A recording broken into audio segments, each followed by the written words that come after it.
The Brutally Speaking podcast is proudly sponsored by Starving Artist Brewing. Starving Artist Brewing may be a small speck on Michigan's beer map, but they say big things come in small packages. A brewery who really puts their money where their mouth is, supporting underground artists far and wide. Making delicious beers with the simple belief that you should judge beer, not people. Brutally Speaking podcast is proudly sponsored by Rockabilia.com. With over 500,000 officially licensed items in their online store, you're guaranteed to find something you need. Use our code BRUTALLY and get 10% off your total purchase order. Now on to the show.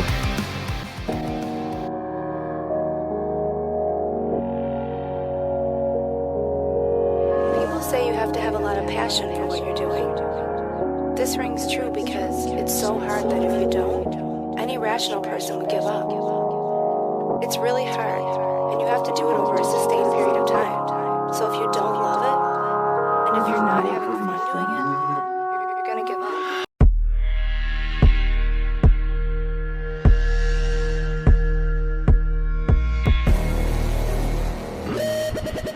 What's up, everybody? Welcome back to another episode of the Brutally Speaking podcast. I am your host, John, and this episode's guest is Jeremy Schaeffer, vocalist of Groans. They have a new EP called Tongue-Tied. It is out now. And I gotta say, I was really looking forward to getting this chat done with Jeremy. It's not often that basically you get to do someone's first interview or first couple. And it was one of those things where, I've said repeatedly on this show that initially when I started, I didn't want to have any repeat guests because I was like, what more can be said? We say it all in the first thing. And then I kind of realized after having some people come back on that there's kind of a niceness or a nicety, as the word probably is, of having someone come on. There's more familiarity. You're kind of expounding upon the conversation maybe you already had. And in times it's just nice to check in. And thinking about when I had Jeremy on, the show was still pretty new, very much like the band was new for him. And it was kind of interesting to think about how much has happened in both of our careers, with this podcast and with his band. I think when we first did that conversation, he hadn't really toured. The band had just been signed. And it was, from my perspective, kind of having to do a lot of the firsts, getting to talk to him about the band, where it came from, the name, and, the looking forward to touring and what does being signed mean and all this kind of stuff. And here we are, I think about 3 years later, maybe 4, and, he's toured a lot more, and what has it done? And honestly, there's something about this conversation that I found really interesting because I love having people on that were at the beginning of the podcast and when the show was not what it is now, and having people back on and kind of getting more into something different, because I think we all grow. We hopefully we do. We take in what's going on around us and take stock and, every so often kind of look inward to move forward. And something that Jeremy and I end up talking about in this is something I've actually thought a lot about. And, I'm not trying to spoil anything, but it's talking about with this EP that basically, he was saying that contractually the band is fulfilled all of their obligations for their record label, and is one of those things where, the band isn't quite where he maybe thought it was going to be, that maybe this is as far as the band will ever go, and being okay with it, and maybe that this might be the end. And there's something to be said for people who I think understand that I can keep doing this thing, or maybe it's done. Maybe it's run its course and it's time for me to do something else and start new. And there's something so intriguing to me about that, because I think too often I don't want to say we settle and we're not necessarily complacent. I think it's more out of fear that we don't want to end something when it's kind of reached its peak, because potentially that means we have to start asking harder questions of ourselves. We have to start looking at it and going, is this a failure? Did I fail? Is there anything more I could have done? And I think a lot of us don't want to internalize that. I think that we don't want to think that something we've done and poured so much of our heart and soul into and devoted so much time to, that maybe that's as far as it's going to go. maybe that it's ran its course. And you can apply that to a job, you can apply it to a relationship, you can apply it to so many facets outside of just, a band, or even in my case, a podcast. But, it was interesting because I have had that thought, and I continue to have that thought currently. This is episode 397. I already have episode 400 recorded. I'm about to do another podcast today, as of when I'm recording this.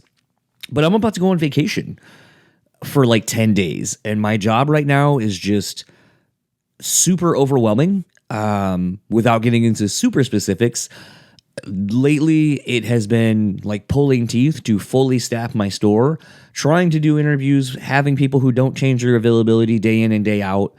And then finding people where I can plug these pieces in. And then, the other day I found out one of my assistant managers got promoted to store manager, which is awesome, but they didn't tell me that was coming. And I have no one in my roster of employees who can fulfill the hour requirements that I have of that person. So now I'm just kind of like, shit, I'm kind of gonna be fucked. And it's a lot of headaches, and I was trying to like solve some of my scheduling issues before I went on vacation, and just so many obstacles and curveballs have been thrown my way that I essentially had to be like, I'm gone tomorrow, I'm not dealing with any of this because I'm going on vacation, and I'm going to be not only like on the other side of the country, but like I'm also going to be on a 3-hour time difference. Like it's just I'm not going to be available. I tried to make this work. I tried to get as many people involved to help me solve the problem, but unfortunately, like it just is what it is at this point. People are going to have to deal. And the reason I bring that up is because I have been stressing about trying to get things done because I know as the boss, I have to maintain, I have to do all these things. But there gets to a point where you just realize like, I can only do so much, and then I have to step away. I have to set boundaries and do all these things. And how that correlates is with the podcast even, it's been kind of a struggle for me to find time to do the podcast and put it out consistently like I have been. And I've been having these things where I go, is this kind of a weird sign that maybe I just need to like end the podcast? We hit 400 and we're done. It's been a good run. It's been a good almost 7 years, but like it's just not working currently. Or do I kind of, as I have talked about a lot on this show over the years, this is maybe a pivot point. Maybe I just need to pivot and it's not a weekly show anymore. Maybe it's every other week. Maybe it's, a seasonal show now. And I just compile maybe 10 episodes, put them together, drop them, give myself a couple of months, maybe 2 months or so, start compiling some more, do another seasonal drop. I haven't quite figured it out, but it was really interesting talking to somebody else who's kind of, I feel like at this crossroads of like, where am I at in my life? And, taking stock of everything around me. And so for that, like, I'm really thankful that, Jeremy kind of opened up and kind of revealed where he's at in his life with the band and a lot of other things. And it's really kind of made me do the same. And I'm running a parallel with him with this show and my job and all of these other things. And, it was a really fun chat. So without further ado, let's get into my conversation with Jeremy. I'll talk to you on the other side of it.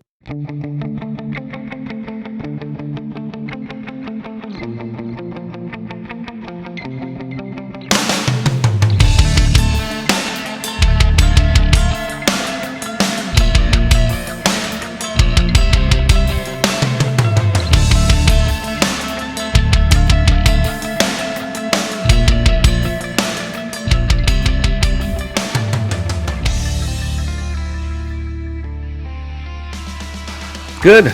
It's been a nice rainy Midwest day all day today. Oh, really? Oh yeah, super fun. Yeah. So, and where are you at again? Grand Rapids, Michigan. Oh, okay. Yeah. Right on. That's the fun part of like today, having to spend time trying to time out dog walks between rain, and then hoping that you don't get like stuck in the rain. Yeah. Right.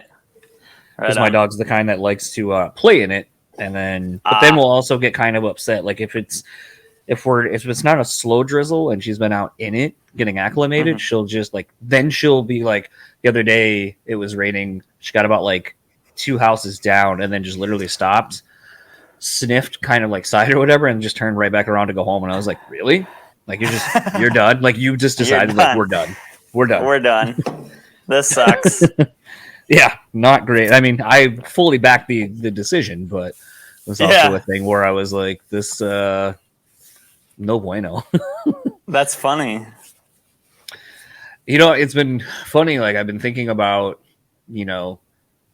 everything that's happened, I guess, collectively between like myself and the show and even you and your band, like, because I think, and the only reason I ever remembered this is because I made the joke, I think it was Amy even back then, where I was like, I can't find anything on this band or like Jeremy. Like I can't, like, it's almost like they don't exist or like they're like literally brand new as of like a few months ago. And then she was like, yeah, you're basically I'm doing the first interview you had done, or I legitimately was the first thing you'd like done for press.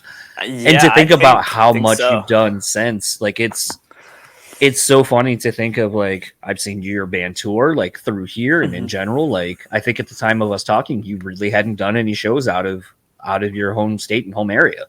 Yeah, probably not. That's cool though. Full circle. Is it weird to, I mean, I guess let's kind of start there. Cause I mean, this is really just a conversation, but I think it's interesting to, as I've been thinking about it, like to think about how you've changed as a person since then. So, I mean, what has touring done for you? Like how has it changed you? It's aged me. Look at me. Just kidding. It's giving me wrinkles. No, I don't know. It's honestly, I've always loved touring.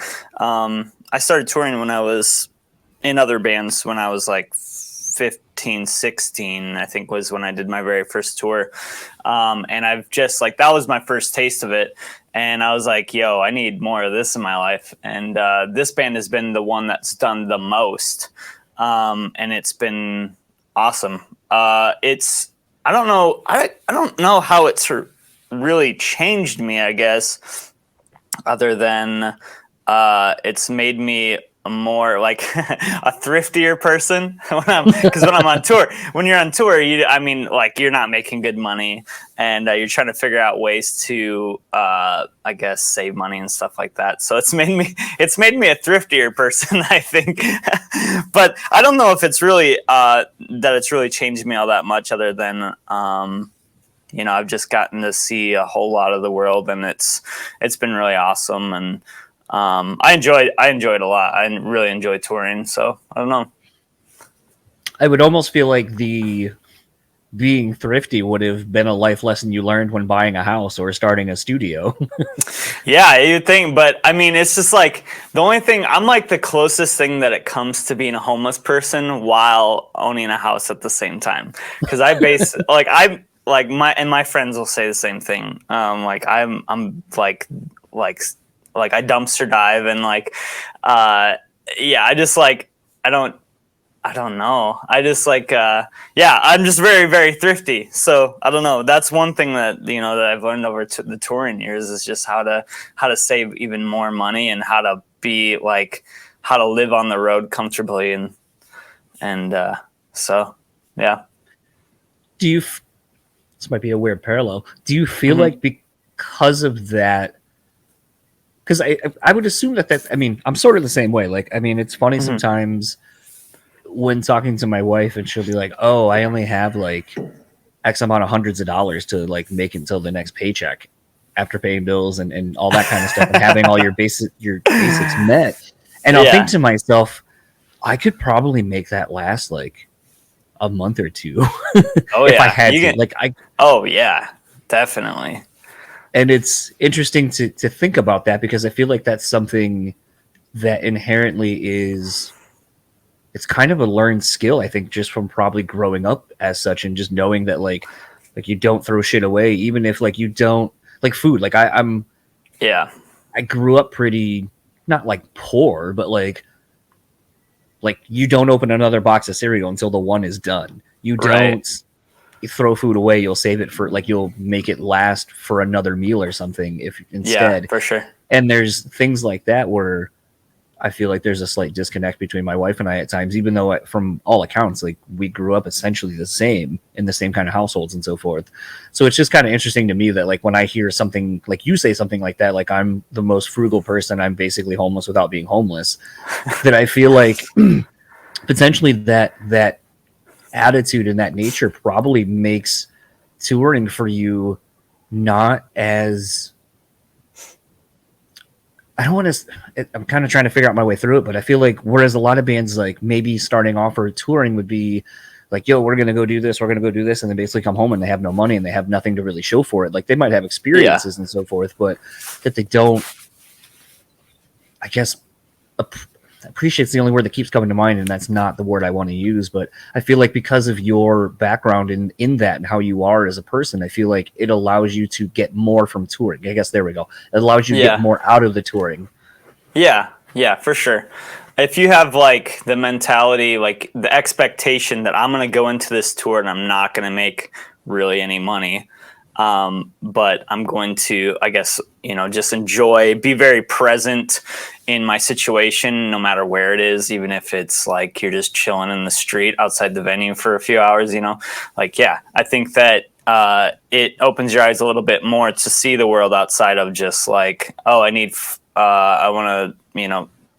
want a whatever froofy something from Starbucks, and no, it's like, no, you're just gonna be present with the people that you're with, and you're just gonna have a good time. And I don't know, I think that's like one thing that maybe touring will do for you, is that just being present in the situation that you're in and enjoying it. Like the beauty, for one thing, like people ask me all the time, what's your favorite state to visit? I'm like, well, I think that every state has beauty to it. It just depends on where you're looking. It's like even the Midwest, it's like, well, yeah, it's just, people just think it's just flat and there's cows and corn. And yeah, that is true, but there's a lot of beauty here also in some of that stuff. And like the people, I think that people in the Midwest are really beautiful too. And just like the way that they are, as far as like they're maybe a little nicer and a little like more laid back than like people on the coasts and stuff. But I don't know. I think it's just like a matter of like where you're looking. When you're looking for things that are cool or things that are beautiful. So, have you always maintained sort of that thought process to always try to find more positive in life than negative? I think that's definitely a learned thing for me. Perspective is key. And that's one thing that I've learned, because especially being in like a small touring band, you could be playing for 10 people and it's like, oh, we're only playing for 10 people. Or you could shift that mindset and be like, yo, there's like 10 people here that I've never met that I can go hang out with after the show. Like some of the best relationships that I've built and established over the years have been from those small, tiny shows like that. So I think taking like nothing for granted is really important, like especially when starting a smaller band. We still play shows like that. Sometimes that just happens, and it's really just going to be a matter of like perspective, how you're going to walk away with that or walk away from that. You could be like, oh, I get to play like really cool music in a state that I've never been in, or a city that I've never been in front of people that I've never met before. Or you can walk away being bitter, being like, yeah, there was only 10 people at our show tonight. Like, what am I even doing out here? Because if you keep that mindset, like if you keep numbers as like that's the only thing that matters, like you're gonna have a long life. Even bands that are big, it's like what's the difference between us playing for 10 people or a big band playing for only 1,000 people? You know what I mean? Like for us, 1,000 people is a monstrous show, but a band for like, I don't know who I'm thinking of, Bad Omens, or I don't even know where to go with this, but like, a big, maybe a radio band, we'll just say Slipknot. If Slipknot only played for 1,000 people, they'd be like, yeah, we only played for 1,000 people, So it's a matter of perspective, I think. Well, I think the other thing too, that a lot of people don't do when thinking about perspectives on things, I don't think a lot of people will take the time to appreciate where they're at. Like, it's something I've talked about quite a bit on the show, where, you know, at like a few years ago, pre-pandemic, you know, this show was pulling in, you know, almost 17,000 downloads a month. Dang. And like, now that I think the show is way better personally, like, I think the quality of, like, I like everybody that I talk to. I can talk to anybody, but I feel like as far as the name brand recognition of who I'm having on, it's more consistent than it ever was. And I feel like the connections between myself and the guest and the conversations we're having are way better than they were years ago, but the numbers would say otherwise. Sure. And I remember thinking to myself for a little while, I was like, man, now I'm not going to get like this opportunity anymore. I'm probably not going to get these things. And I had an epiphany a little while ago where I was just like, you know, if this is as close to being in a band or in the music industry as I'm going to get, like, to correlate it to a band, it's like I'm probably at that club level where it's like, you know, we're probably pulling in, you know, we can play the 3,000 cap rooms and probably do pretty well there. And I was like, that's a sustainable career. Like, you can have a good living off of that. And there would have been a point where where I'm at is where I wanted to be. And instead of focusing on the negative of like, well, I'm not here anymore, I'm not doing this, it's like, I'm still here and I'm still able to, I should be happy with what I'm doing. And I don't think a lot of people will take that time to just stop for a second, think back, and then go, there was a moment where this is all you wanted. Right. And like, but you're so on the journey that you just never stop to appreciate where you are and how far you've come. Right. I even had a friend put me in check, like not that long ago. We were on the phone. I was driving somewhere and just catching up. He was asking how the band was doing. I'm like, yeah, we're like, I don't know. We're having a hard time, like, landing support tours, and it feels like I'm failing. You know, I like straight up said, it feels like I'm failing. And he was like, bro, you're out there doing what, like, me, myself, and a lot of other people like wish and would die for, like, and like that kind of experience, you know. And so that was like just kind of even a wake up call. I'm like, yeah, you know what, I'm really blessed to be able to, and though like my band isn't where I want it to be, you know, but I feel like that you could always have that mindset too, chasing the cheese. But yeah, just like, it was just nice to have somebody like put me in check, and like, and it's good. I think that's something that's really important as an artist, as a performer, whatever, that you have to like manage expectations. You have to manage, you know, contentment. And I think contentment that's one of those things that is absolutely learned as an American, where we have, you know, phones and we can have everything so fast, right? You know, done for us, provided for us. And like, you know, we have resources up the wazoo. So, you know, in a sense, we can be our own gods, you know? And so finding contentment without some of that stuff, I think that's what is really hard. It's like, I want this and I want it right now. That's the society that we live in, you know, where things that can just be like done for us. So not being able to have what we want right now, I think that is kind of a good character building thing. You know, it's like over the pandemic, like I had pretty much like my whole life calling, if you will, like taken away, because like, you know, I do the recording studio thing. That's my real job. And then I do touring. And so both of those things were just ripped out from underneath me. And I'm like, whoa, what am I without these things, you know? And so at first it was a really, really hard time for me, because I was like, wow, I don't have anything to live for, you know? And I went down this really bad mental path, but it ended up helping me learn that I base my identity too much around being the band guy, you know, that there is more to life and there's more to me than just being a band dude, you know? That was actually going to be something I was going to talk about, because I feel like hopefully everyone was able to kind of come to that conclusion during the pandemic of like reassess who you are or who you want to be versus who you are. And I know for, you know, like I was talking to Chris from Barry Tomorrow, and, you know, his other profession outside of being a touring musician is a barber. Mm-hmm. And so, you know, talk again about both careers, both things that, you know, require you to put a lot of time and dedication to your craft to get really good at it, to be able to make it a sustainable career. And now you suddenly don't have either. And then it's like, I feel like it would make you have to look internally and be like, man, like this is all I've known are these like things, these passions of mine.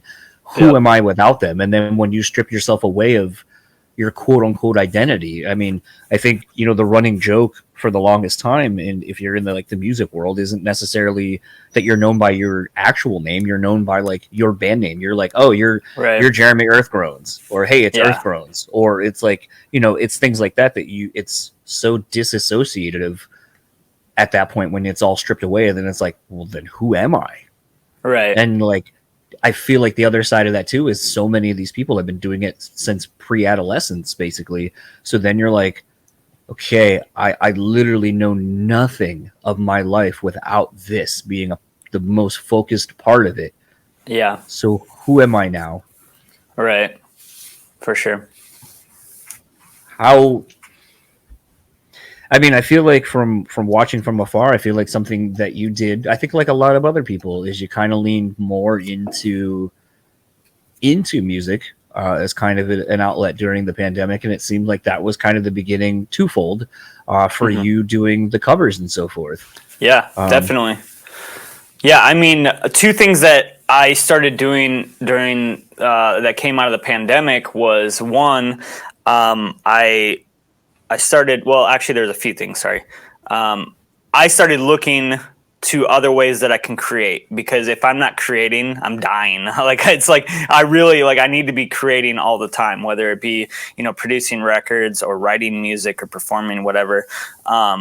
I realized I was like, oh, okay, there's other ways that I can create. So I have a camera. I'm going to go take some pictures, you know? So I did like some family photos for like my family and close relatives for like a couple, you know, like a little money here and a little money there. It's like, oh, okay, well, that's fun. That's a new, like, that's a new skill set that I can like, you know, have and use, and an outlet. And then I started painting like these traditional tattoo style, like flash pieces. Because that was something that I've always been into, like painting, but I never gave myself an opportunity to do it because music always took priority.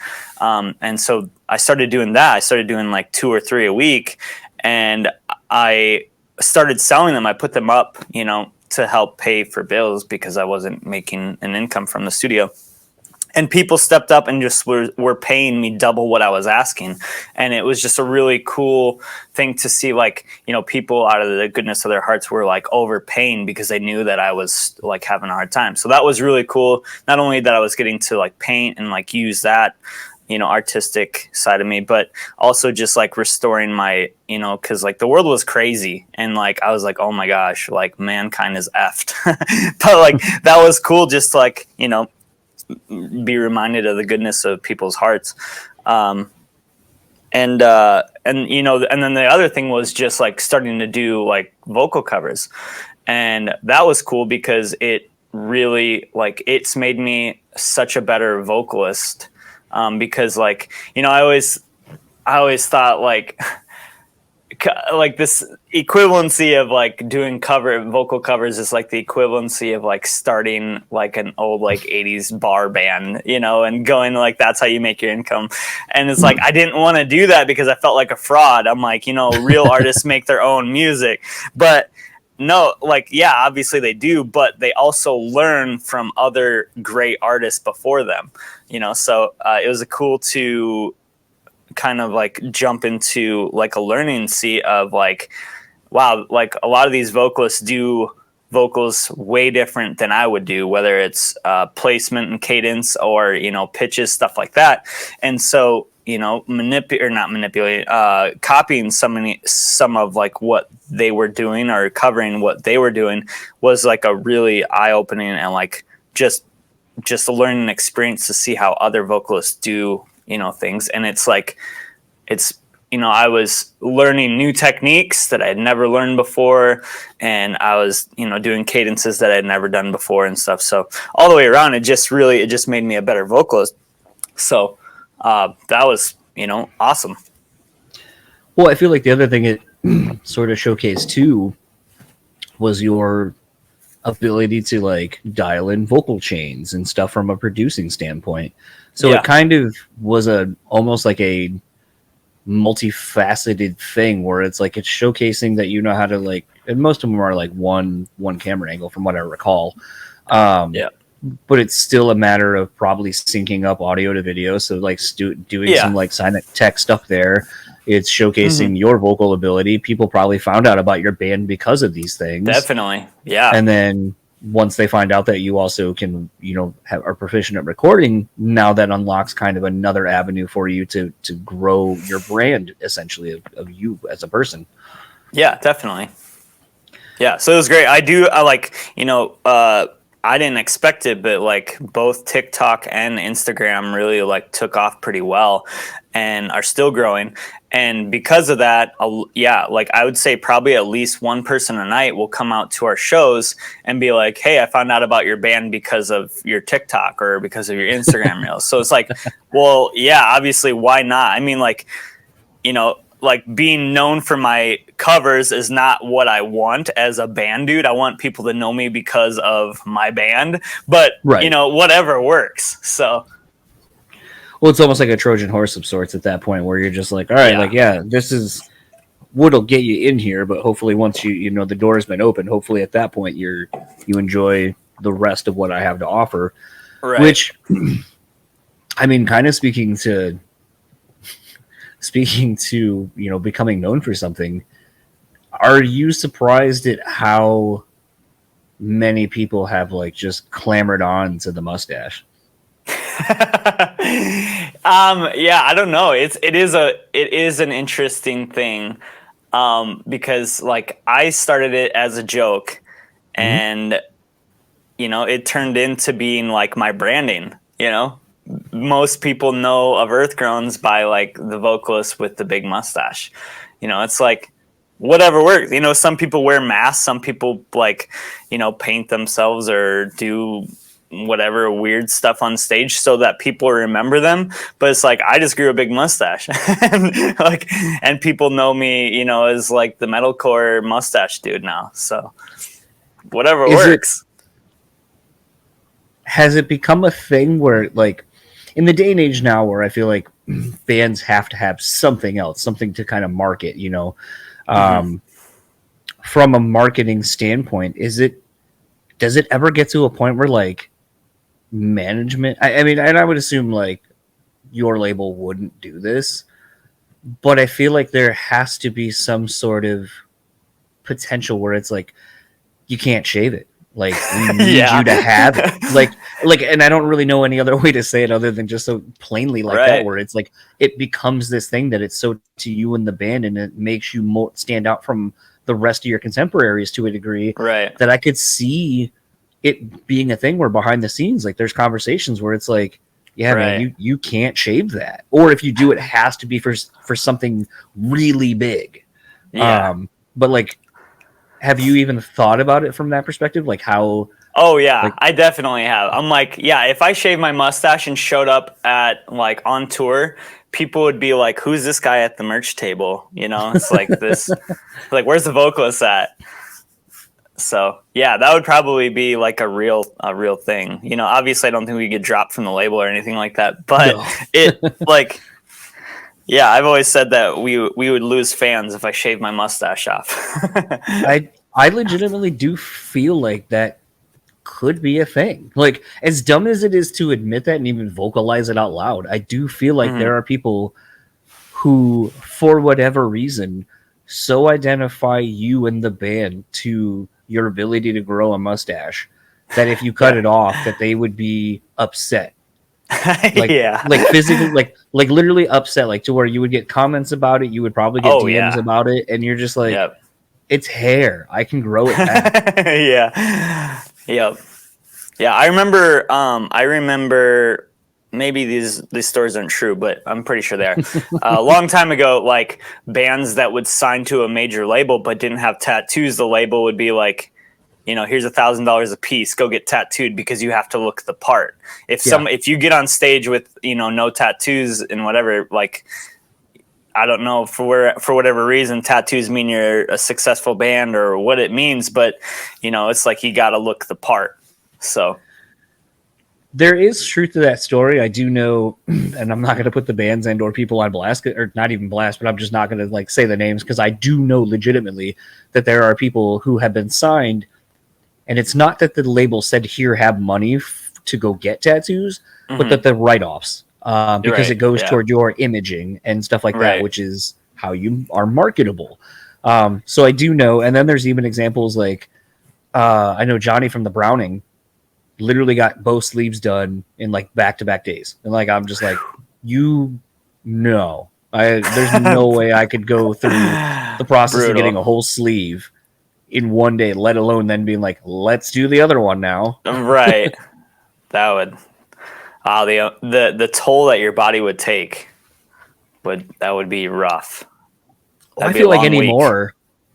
Oh my God. I was at a convention getting like a thigh piece done, and I remember, or no, I was getting my stomach done actually. And I remember seeing a dude getting like a full like chest, like to the shoulders, all the way down to like your like just below like where you're at, like your abdomen and your legs basically combined. Yeah. And he was getting like some black and gray like suit of armor type stuff. And for as soon, like usually like when you would get there, because like if you're getting tattooed or whatever, they'll kind of let you in a little bit early if you have an appointment that early. But I remember getting there and that dude was already there. And then he was there till like they were done, and then he'd be the first one there all 3 days. And I was oh my gosh. I was like, there is no way, like your endorphins and your body's just not like, dude, we can't take this anymore. Like, cause I just feel like there's just your body has to recover. And then to like go back through, like, I know how it is, like after 5 hours, like getting my neck done over here and like the wiping and all that, especially like with how thin your skin is down here. And it's just, it sucks. That I was like, I couldn't imagine going back through and be like, all right, like let's go back over this area and then add more. And then just over the course of however many hours and days, just like, what is that? 24, 36 or 24, 48, 72 hours or whatever. I couldn't imagine 72 hours basically of almost just like, that's my existence. And it's like, no, thank you. That sounds like literal hell. I mean, shout out to that dude. I wish I could see. I should have gotten it like name and Instagram or something because I could see how it like, turned out and all that. But man, I feel like like I tap out like where I'm like I only got like 5-6 hours in me and then I'm done. And people are like 5 or 6 hours. I give you like a 2 and I'm done. Yeah. Well, it's worse that the older I've gotten too. When I was early 20s, I would be able to go in and I would be able to sit for like, I think my longest session was, I did a 9-hour one when I started my torso piece. And I guess that was in my late 20s even. But now for me to even go longer than 4 hours is just so hard. Like my body is like, dude, no. And my brain, like I get the worst tattoo brain. Like I feel like I'm actually like drunk, like belligerent drunk. Like I cannot think. I'm like the smallest actions. I'm like, okay, I'm gonna go get the bathroom. Like it's just so, I like, can't even speak words. It's crazy. I always think it's interesting as, being a heavily tattooed person, like just the stigmas that I guess come along with it. Like, and I don't even mean like, oh, you must be a terrible person, or like the amount of times I've had like people tell me like, oh, did you get those in prison? And you're like, no. But I think it's more when people like, and I understand like just the thought process, I guess, because you don't know if you don't know. But it's like when people are like, well, how many do you have? And I'm like, I don't know. And I'm like, I mean, like this sleeve started with this part, big one, and one big one over here, one big one over here. This one was like it getting outlined and then shaded and then finished. Like, is that 3 or is that 1? All right. Like, does it become 1 once you add more to it and it becomes the full thing? Like, I don't know. I also don't know how much money I've spent either. Like, probably more than I would love to admit. But yeah, please don't ask me that question. I'll go. I'll get That's why you dumpster dive. Yeah, dude. I live frugally so I can get tattooed. Yeah, that's where you spend all your money. Kind of is. I spend way too much on tattoos. But yeah, I even like when people find out. So I love pop music. Like I love pop music. I probably listen to pop music more than I listen to anything. And maybe that's just because I work in metalcore. That like when I am not when I if I hear metalcore, immediately my brain is like analyzing, studying, whatever. So as soon as I'm step out of the studio, I'm usually like I put on pop music or something like that. But when people see me all like heavily tatted and everything, and they're like, "You listen to pop music?" Like they're like, "Hey, just because I'm tattooed and blasted doesn't mean that I can't like pop music. I can't blast some Taylor Swift once in a while." I think that's been like the funny thing, like like going to see Rod Stewart this past year. And I had so many people who were like, "Why are you here?" And I'm like, "Because Rod Stewart's fucking awesome. Like he makes good music." Yeah. And I just remember people being like, "Do you like?" Almost like they thought it was like I was there to make fun of them. I was like, "These tickets." Right. Like who wants to spend money to go make fun of people enjoying their day, like getting joy out of like something that brings them that? And I guess maybe that's just the culture we live in now, where people literally will film videos of them ripping on people. Like, so I guess like I get it, but it's still just the thing where it's so interesting to, and like I've said this, and I know this might be like a somewhat controversial statement because it's like we chose to look this way, right? We weren't born this way, but I have said that it's really been interesting the more tattooed I get over like the decades at this point, where I do feel like it has shown me a different side of society, and like I've been judged, I'll even say, before I've even said anything to anyone. Like I've had some of the most horrific things that you don't say to people to their face. I've had said to me while I'm working, and I know that that's part of it is they know that like I'm probably not going to fly off the handle because I'm at work. But it's one of those things where, I've said like, I don't know what it's like to be a woman or a minority or anything, but like I do low key kind of know what it's like to be judged and to be unfairly judged based on my outward appearance before you've ever had a moment to get to know who I am or anything about me or my character. And then a lot of times I do see a lot of people who are like, "Oh, you're a lot more soft-spoken, or you're a lot nicer, or you're more into like," I work at a sporting goods type place, like where we sell hats and jerseys and stuff. And people are like mouth agape at times when I'm talking about, basketball from the late 80s, early 90s when I started watching it. They're like, I didn't think you knew anything about basketball, let alone how much knowledge you have. And it's like, why? Like it's so weird to think that someone would be that presumptuous and judgy based on an outward appearance. And I also think that it's adversely made me not be that way because of it. Yeah, definitely. Have you really experienced kind of the same? I have. I can't really think of any examples right off the top of my head, but I remember we did play. We played a show once where there was a dude there to see us, and when he would normally come to our shows, he'd wear like white makeup and like he would dye his hair black and he'd wear like the trip pants and stuff like that. So he would wear like the goth looking style. And then one time he came and I didn't even recognize him because he didn't have, like his goth attire, I guess, if you will. And I don't know if I brought it up or if he brought it up. I think I might have said, I didn't even recognize you because, you don't look the same. And he's like, yeah, people made fun of me too much. And I just like, I couldn't take it anymore. So I changed like my appearance. And I was like, bro, like you should never change for anybody, no matter like what that might be, why they're making fun of you, So that was really like, it was really just really sad. Like for the fact that somebody would like change who they are as a person because of how they're being like treated because of how they look. That's sad. That sucks. That's how we fail. Like one way that we fail as a society is that we make fun of people that are different than us. But that's what makes society beautiful, is the fact that people are not the same. Like, wow, I wouldn't want to live in a world where everybody's like me. I hate myself. I would hate everyone around me. I think sometimes that's the thing that we forget is like that And this is something I've really been trying to start thinking about a lot more. And I said it in an episode that's going to be dropping this week, but it's a concept I've really been trying to figure out and pinpoint when it kind of became a thing, or at least why is it a thing. And it's, thinking about people who identify themselves and tie themselves so much to something, knowing that it's like, and here's kind of where the controversial part of it came from. So I was out at the casino with my wife, and I saw like a bunch of people who were wearing like their Vietnam War hats and stuff, and different. And it just kind of made me think about like all the older people I see, all the older men I see that wear like their Vietnam War or Korean War or like all these wars.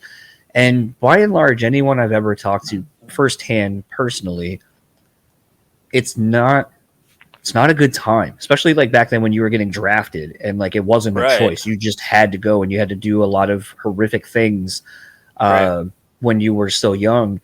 That then I'm like, it's so weird to me that you would, something that has caused you a lot of pain and a lot of heartbreak and a lot of problems, health as well, that it becomes this thing where you wear it outwardly so much that it's you. That's how you're identified.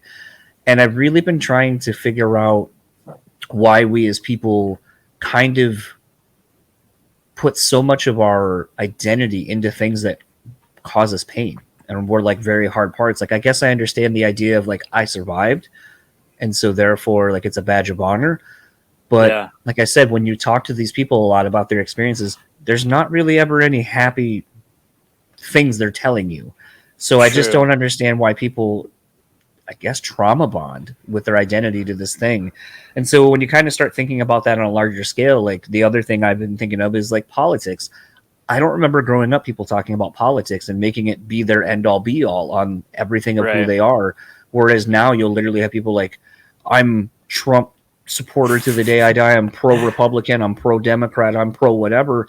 And I love the activism to a degree, but I just don't understand why it has to be 100% of who you are outwardly when people meet you. Sure.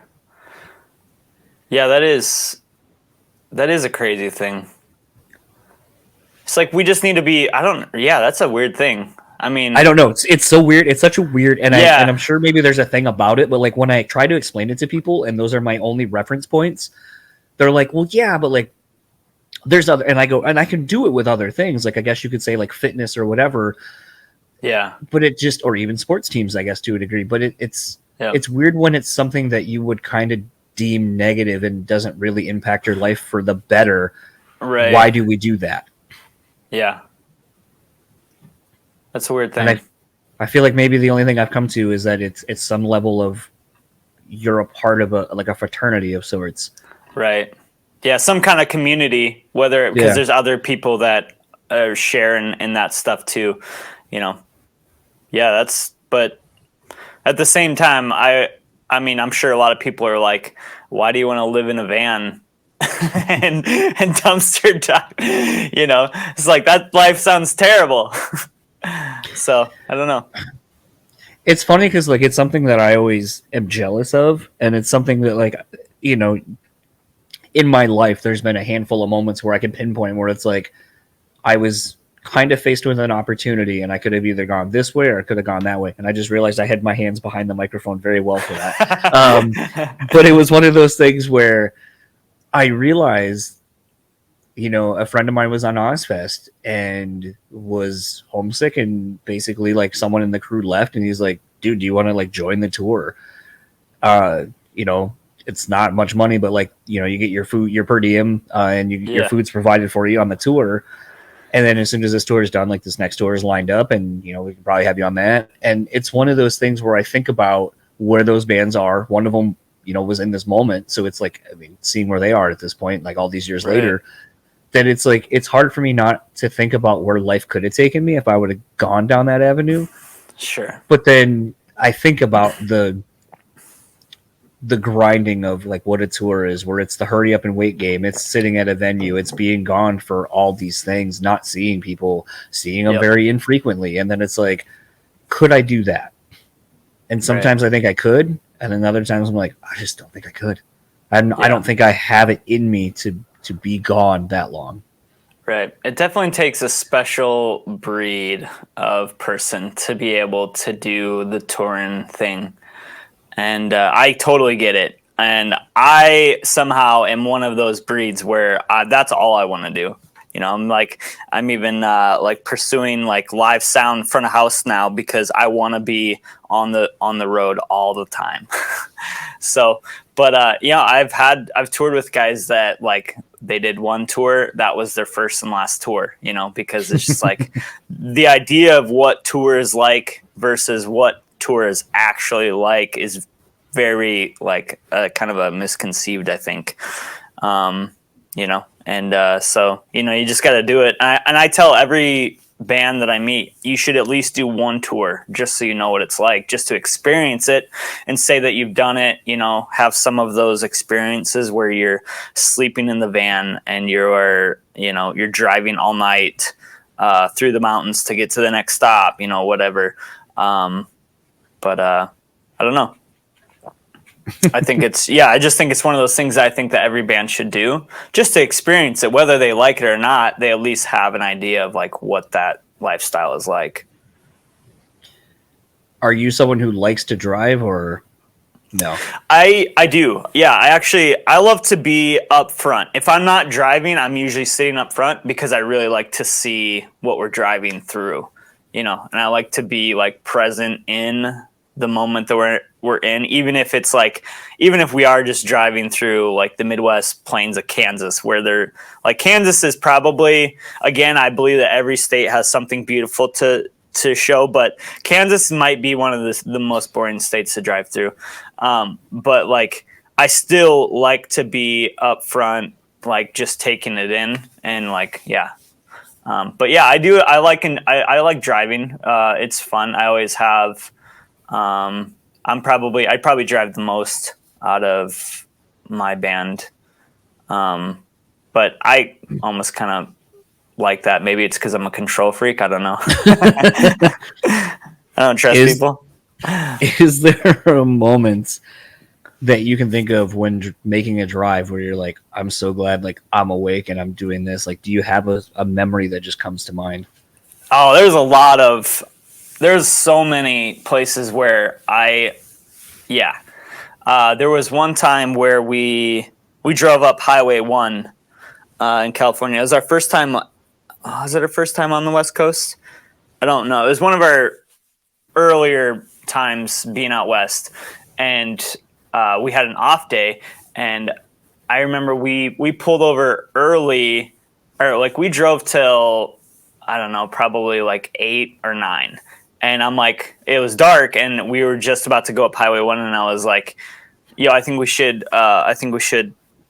pull over so that we can actually see this drive in the daylight. And the other guys wanted to keep going. And like, well, they were all like, their mentality was like, yo, we could knock out at least 2-3 more hours. I'm like, no, I really think that we should pull over because I really want to see this drive.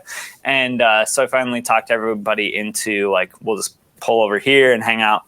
And yeah, the next morning, like was like one of the most beautiful drives that I've ever seen, you know, and like, it was totally, absolutely worth it. And that's not really what you asked, but there was, I would say anytime we drive through like Colorado, the drive from Salt Lake City to Colorado, I don't care how tired I am, I'm always going to be awake for that drive because that's just going through the mountains and stuff like that is just really, really beautiful.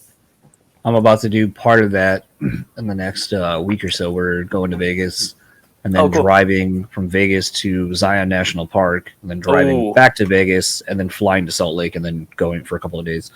Cool. So I'll probably be steeped in mountains and all that kind of stuff. But yeah, you know, it's interesting because like I did that with a friend. He wanted to go to Atlanta for something, and that's like one of my favorite cities to go to. But I'd never driven from here to there, and so we packed up and made the trek. And you know, he was kind of the same as you, kind of a control freak. Whenever the band tours, he's always the one that drives, even though he's like doing a million things at once other than driving. And so I was like, dude, get some sleep. Like, I'll drive. And he was like, all right. So I took the last part, you know, basically through the fun part where it's like, you know, mountains and hills and a lot of other stuff. But I Yeah. remember like rolling into Atlanta at like 4:30, 5 o'clock in the morning. So the sun was just kind of starting to come up a little bit, but the city Yep. was still lit up, you know, with all the night lights and so forth. And then as you're coming in from where we were, it's like you're coming like basically traversing the whole downtown on the expressway. And I was just like, oh, this was so cool. Like, I'm so glad like I'm awake and I'm the one doing the drive. Yeah. And it just is one of those things sometimes where when you get to do something like that, I just feel like it's one of those where it just is an experience that like you can't really articulate and you can't say why it's magical or why you enjoy it or why it's a core memory that you can just always unlock. But it's one of those things you're like, this is where I'm supposed to be like right now. And this is just really cool being in this moment. And like, not everyone is sharing it with me. Right. Yeah. No, for sure. Yeah. And then I feel like that is what a lot of tours is a lot of those, like, it's like you can't take pictures because your phone can't capture a lot of the cool and the beautiful stuff and the experiences that you get to have, you know, and you just have to, and you can't even explain it to other people, like why this part was so cool, why this day was so cool, like, because it doesn't really make sense unless you're there. So, and I feel like that's what tour ends up being a lot of times, is that you are just like, you are living like your best life and you're just like loving every experience. But there's not really a way to explain to other people like why this experience is so sick. Yeah, I think that's like part of the other thing too, you know, peripherally being in the music business, the industry, whatever, through this medium of it and befriending people who tour, you know, like I think what's interesting a lot of times when people are like, oh, you know, side stages where it's at or backstage or whatever. And I do agree to it for an instance. But I'm more weird because I like paying attention to the people performing. I also like seeing all the behind the scenes stuff. So like, I love watching techs work and seeing like, okay, they know they got to get this going and like, you know, how they deal with like issues going on. But the other interesting part about it to me is just seeing things from a band's perspective. And it's like, you know, a lot of people are like, oh, it must sound really cool up there. And I'm like, no, most people wear in-ears now. So all it is just cymbals. And then you hear sort of what it is going through the PA getting pushed out. So from a sound perspective, it's the worst spot you could be in. But yeah, that is true. From the perspective of just feeling like you're a part of the band and kind of seeing the little nuances, like I love watching someone make a mistake or whatever, or say a joke to someone and it starts making them laugh. And then, or like someone who's like, oh, you just messed up. I caught that.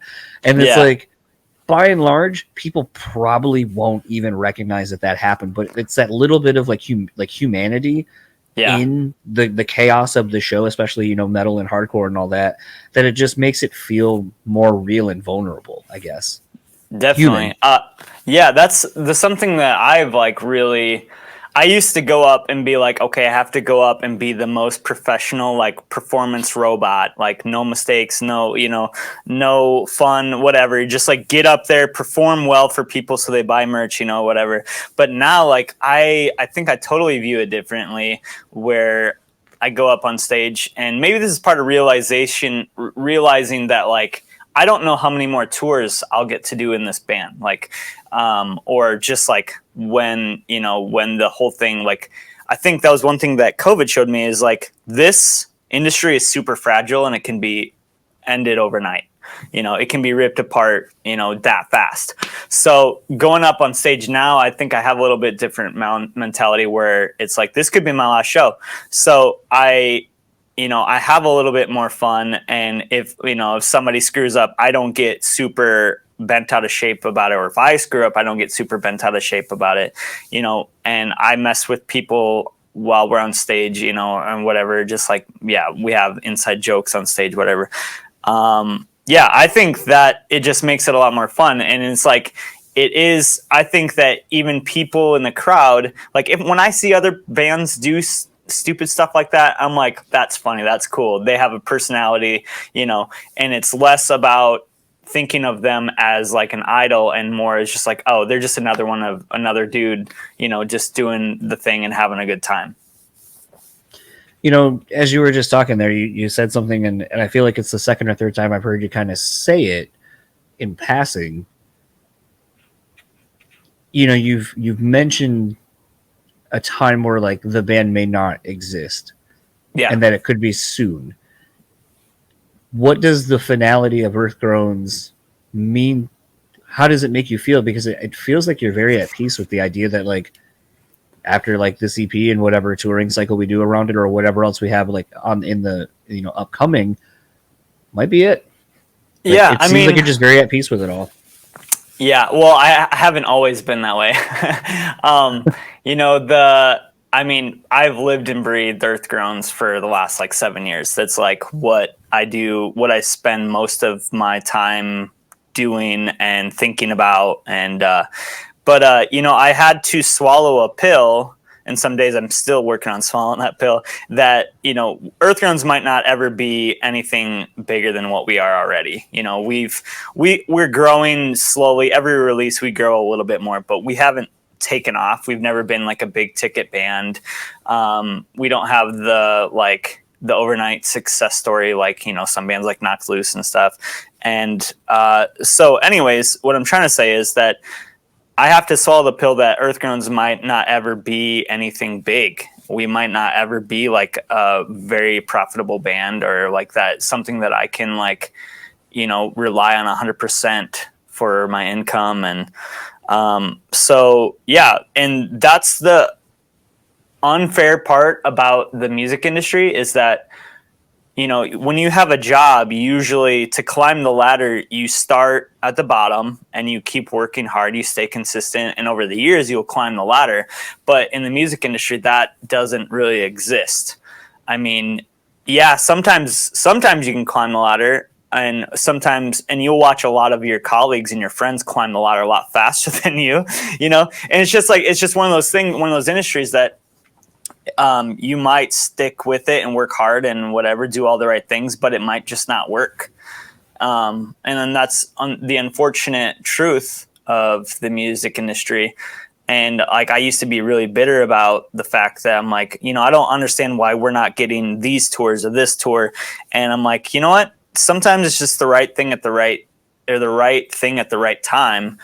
Some bands just take off and some bands just don't, and it sucks, but it's like, I had to be okay with the fact that like, I have to be okay with the fact that like Earth Groans, we might not ever take off. And we've been spinning tires now for like 7 years. And obviously I would love if Earth Groans could be like, a band that does well, but there's a good chance that we might not. So I don't know. I think there's also, it's so interesting to think about how the industry kind of can do that to you, where it's like, because to me, like, again, it kind of goes back to what we were saying earlier, but it's like the perception is like, okay, well, like you got signed, you've made it. And to me, like the other thing too is that it's like, yes, there's various levels of making it, but at no point do you ever just kind of like, it's not like, okay, well, a new achievement unlocked and now everything's easy. It's like, no, right. Like now more work goes into it. Like, you referenced Slipknot earlier, and it's like the thing that I think about when you get to certain levels is I'm like, well, now it's not just me. Like now I employ people. Right. Now I'm responsible for giving people a job that's going to pay them and pay their bills. And it's their livelihood. Like that would kind of terrify me because it's like, okay, like potentially I'm a quote unquote bad record away from like, not like you're saying, we were used to playing shows and arenas, and it's like if the tour keeps happening like that, then it's like we may not be able to afford to pay people the next time out, where it's like, yeah, we took a major loss, so like now we got to let you go and kind of scale back on this next couple of runs or something. And it's like that would be absolutely horrifying to like have to be in that boat where you're like, I mean, it's essentially family. You travel together, they've been through it with you, and it's like, sorry, dude, like you got to go. And it's like, oh, to just be like heartbreaking. Yeah, and I think there's like a statistic that it's like all art industry, like everything when it comes to art industry, it's only like 20% art and like 80% business. So it's like, yeah, you could like, I mean, ideally you want to just focus on the art and make really cool art, but and then that's it. And then and then the people come. But no, that's not really it at all. It's like you have to check a lot of boxes before the people come, and like with today, it's like, it's not only just having a good record, it's having a good record, then having a really good Instagram presence, then like having good music videos, and then doing lyric videos, and then having a TikTok and making sure you're posting like regularly and consistently. And so there's a lot of things that you really have to, I guess, make sure, all the boxes are checked. And it is a lot. It's a lot to take on, and it's way more than what you think about when you're like, I'm going to start a band. It's like when I was young, I'm like, yeah, I want to play cool music and hang out with cool people. I'm like, that's what being in a band is. And it's like, it's so much more than that, which is, a good thing and a bad thing. But it's really hard to make it in the music industry. And of course I picked metal, which is like one of the smallest like niches, but but at the same time, it's like, well, that's not why I started playing in a metalcore band to begin with. It's like, I'm not here because I know that I'm going to make money through metalcore. It's like, there is a passion, that I'm also pursuing too, but it's finding like the balance of like, okay, is this passion like draining me dry, bleeding me dry financially and mentally? And so I don't know. I'm just like, there's a lot of things going through my mind when it comes to like the band and everything now. And I'm just like, just trying to be in a place where if another opportunity comes, or, maybe this door is closing and maybe another one will open. I don't know. I'm open to, whatever happens, I guess. I'm just have to be okay with it, otherwise I'm going to have a pretty miserable life. Well, I think it's kind of what I refer to as the pivot point, where it's like, when something's not working, and instead of giving up entirely and just making everything that you've gone through, all the sacrifices, for nothing, it's like you find a way to pivot. And, for me, it's been pivoting a couple of times within this industry where it's like, did the band thing, wasn't really my thing. I can understand like certain aspects of it I really enjoyed, but it's like ultimately I think the people I were with just weren't as dedicated to the thing as I wanted them to be. So therefore, and it's like, they were 5 years younger than me. So it's like, I'm thinking like, dude, I'm not working to go do this like week tour that like half of it's not legit because the booking agent just took our money and said that there were dates and then sent us on our way like 10 hours away. Like, that's not cool. And I'm pretty upset about it. And you guys are just like, oh, whatever, we're college kids and mom and dad will just give us money. And I'm like, maybe mine will if I call them, but like low key, that's not what this was about.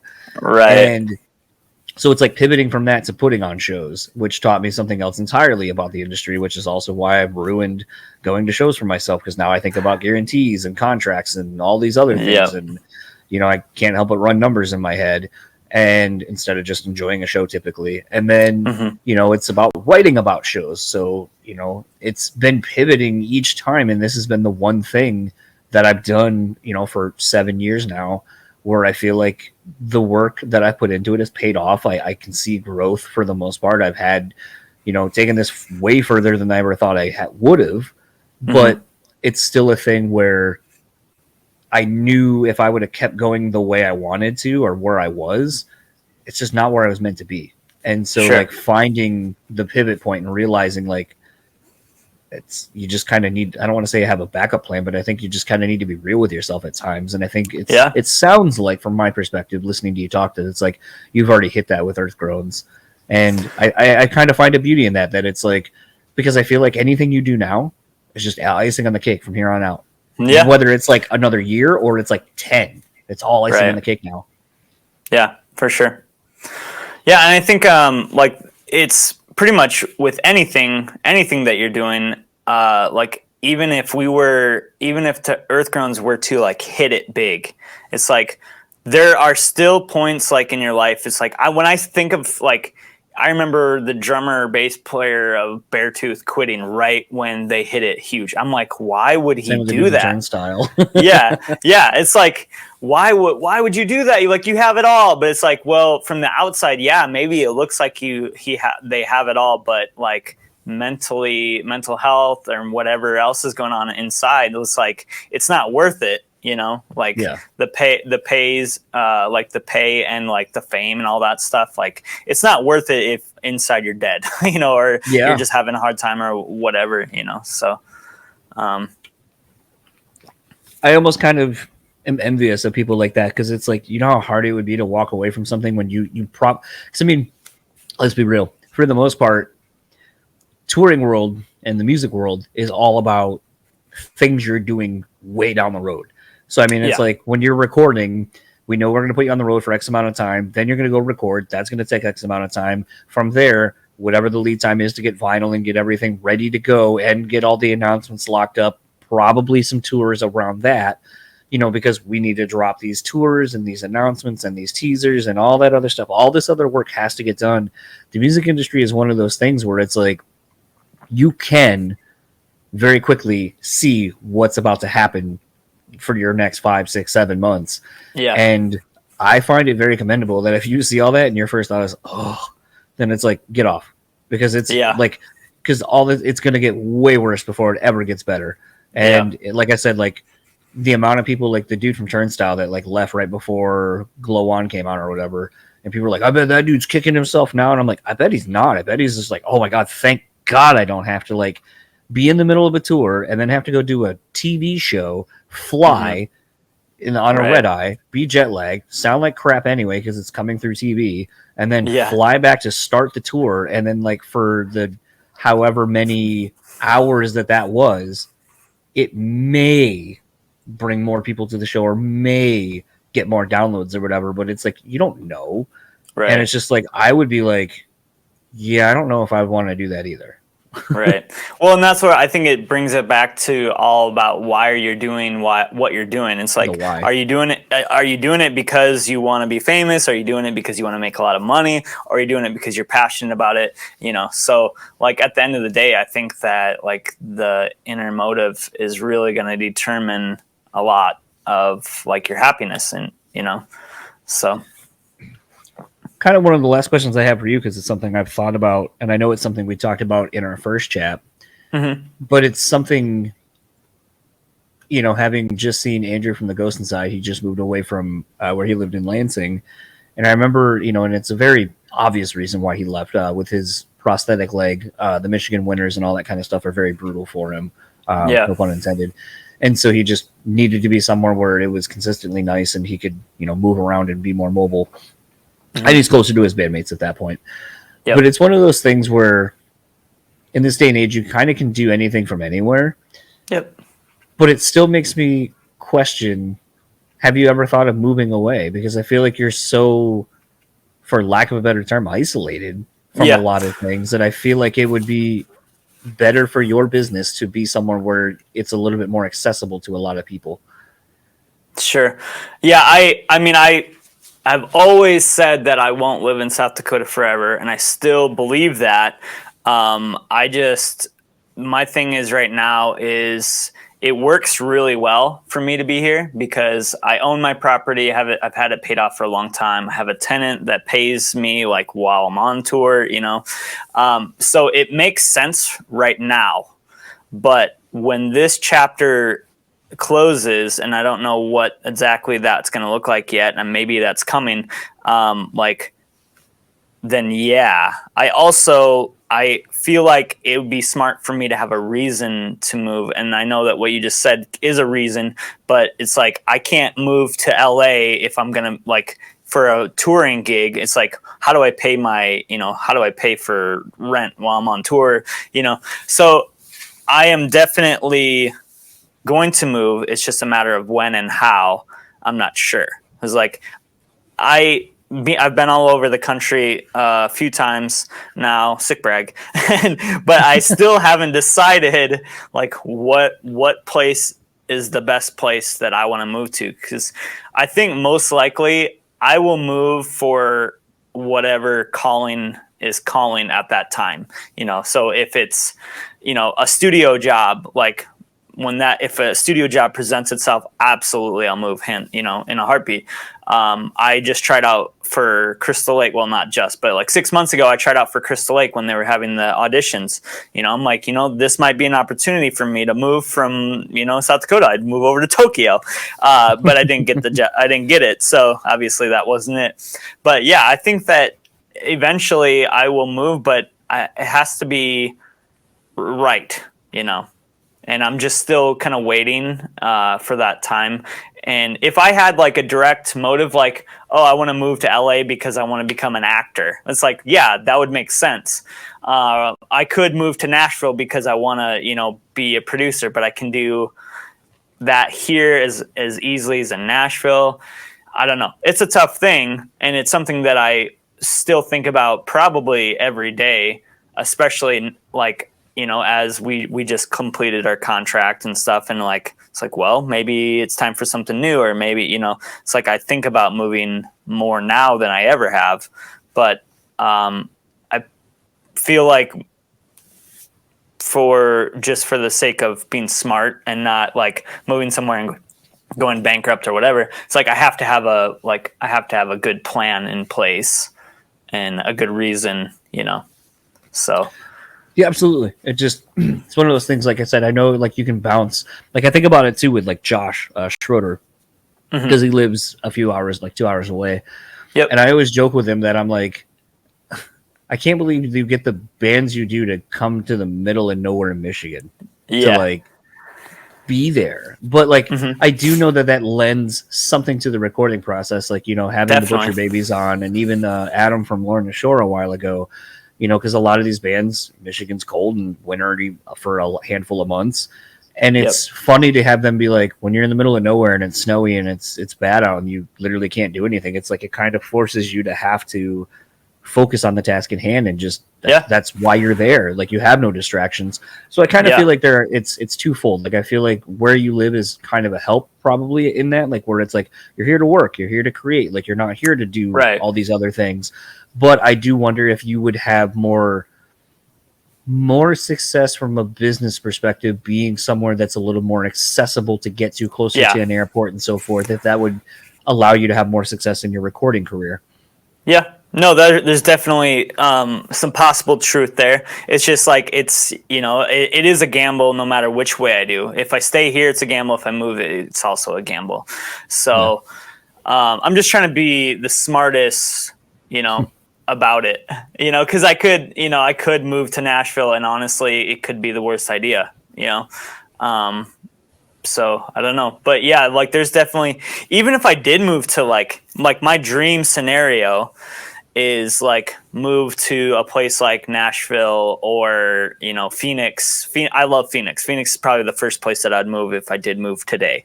So if I did move, I would still want to be like out of the city, like on an acreage, like, because I still really believe in that idea of no distraction. And like, that's the thing here, is there's nothing to do, so there's literally no distractions. Same way with Schroeder.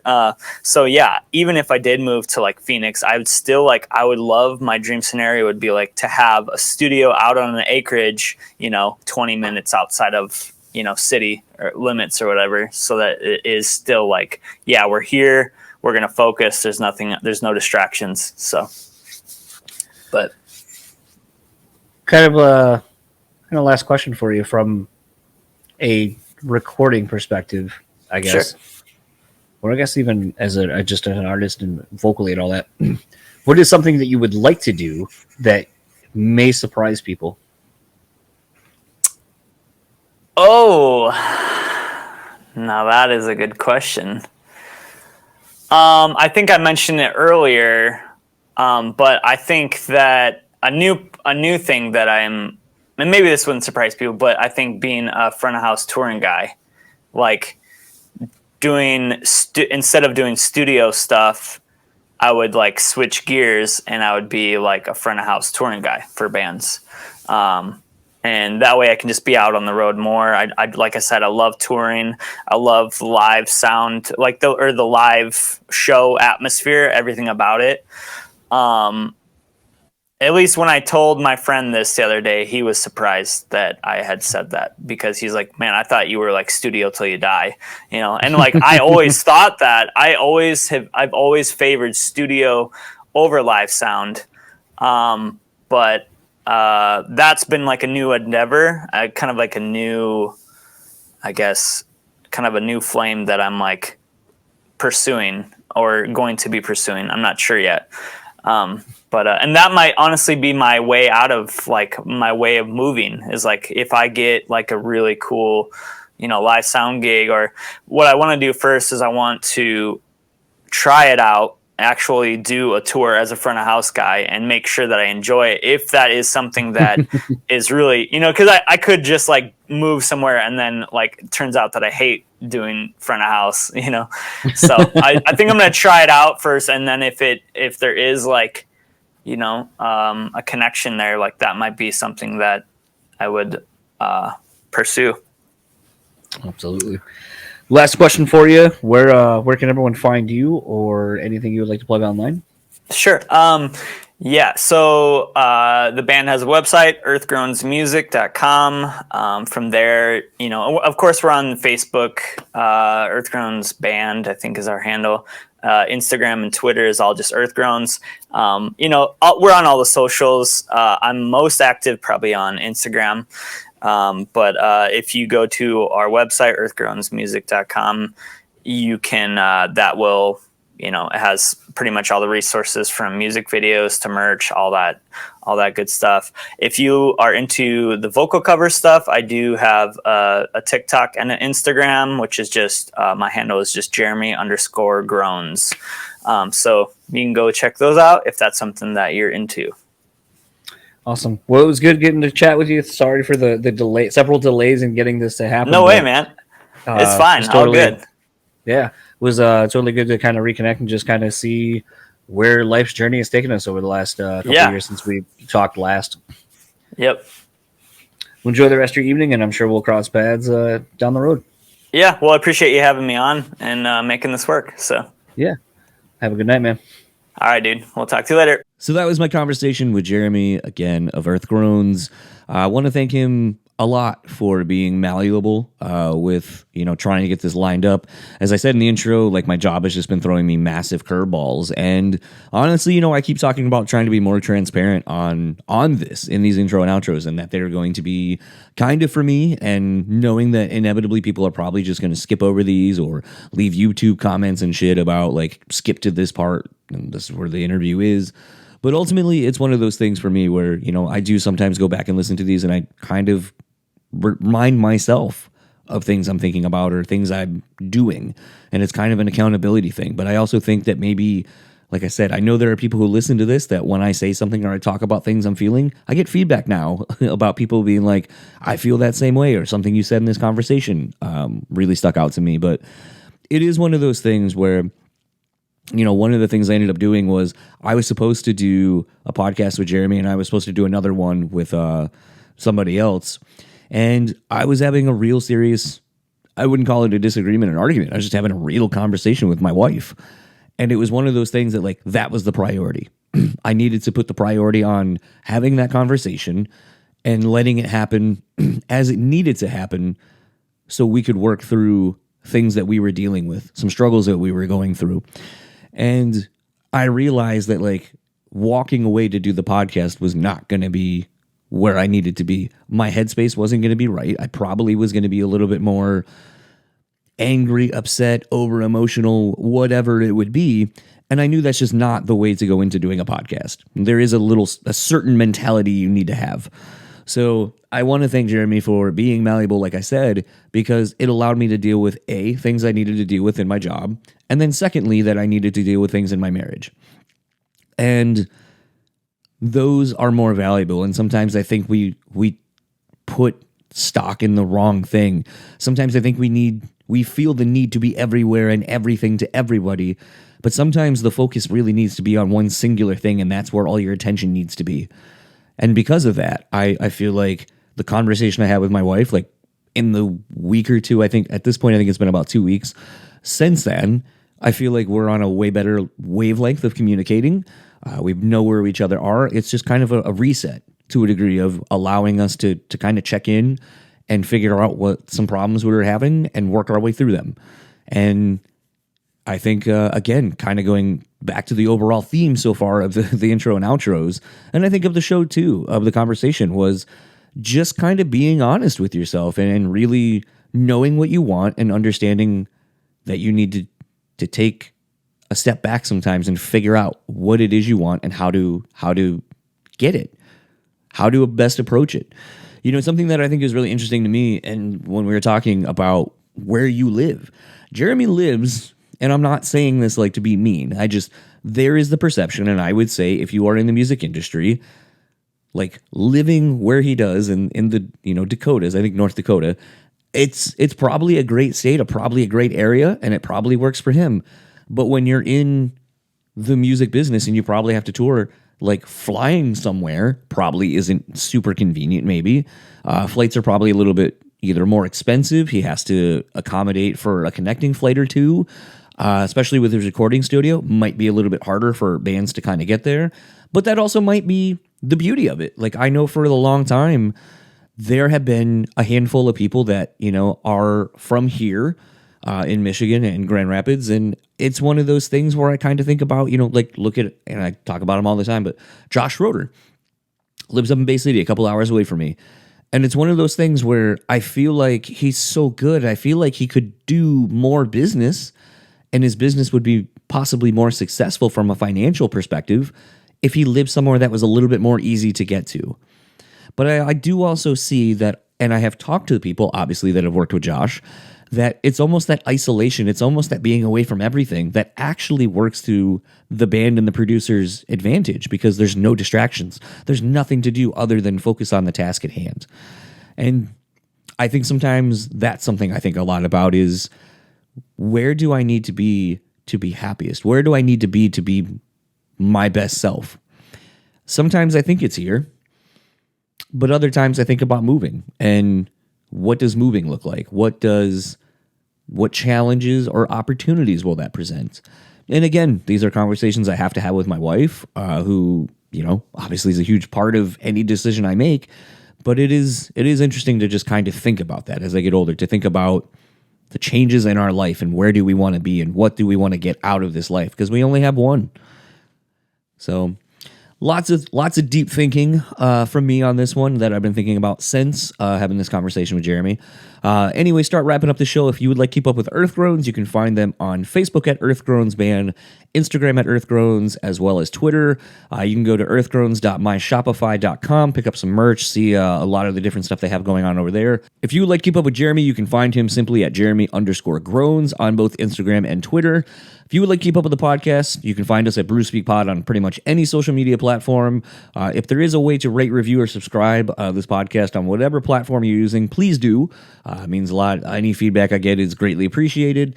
And, podcast sponsors, they have helped out tremendously. I really love Frankie over at Rockabilia and Andrew over at Starving Artist Brewery.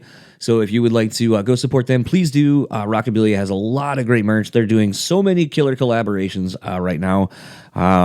Just so many to keep track of, and also kind of having Frankie tell me some of the various things that they have in the works. I never know which thing is like happening and if it's actually going to come to fruition.